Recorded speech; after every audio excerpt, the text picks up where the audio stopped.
Click here for our email. Dear Roker Report, I, like any other long-suffering fan, would love to see Joel Asoro stay.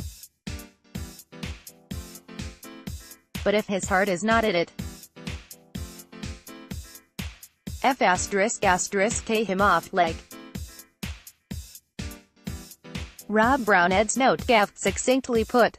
Asoro, in fairness to the lad, has really kicked on this last year or so and there have been no reports of bad attitude or application.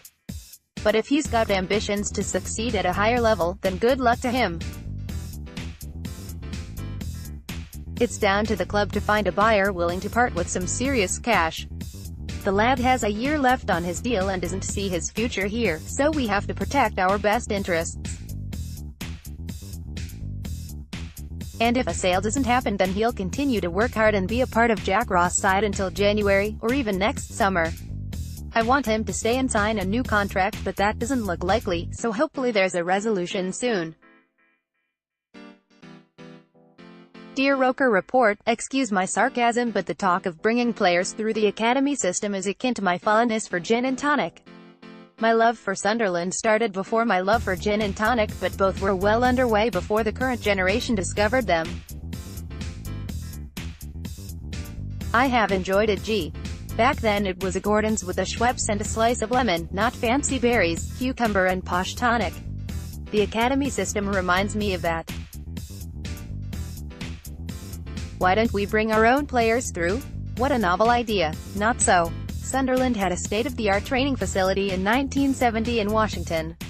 I remember attending a youth tournament there in 1971.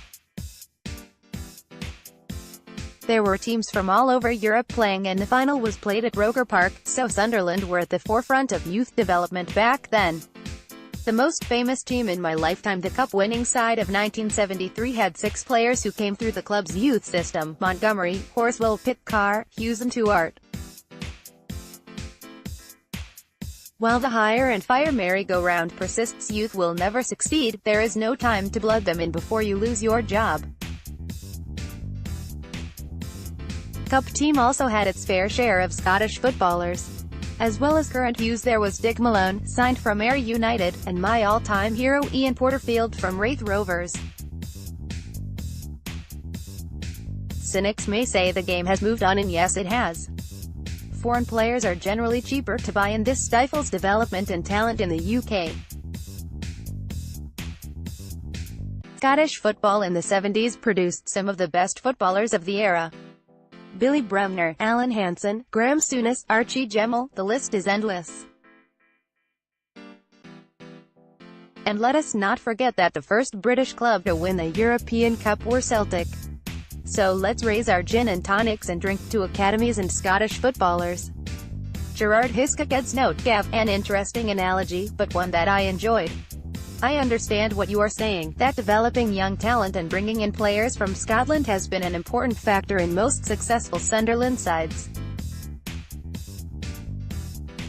In the modern era, we've not really seen a Sunderland team that we can see reflects elements of our roots, and perhaps a return to a more grounded level of football will help us to perhaps re-find ourselves somewhat.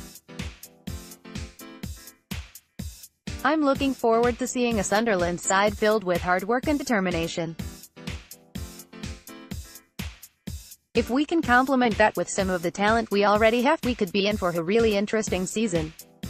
Click here for our email.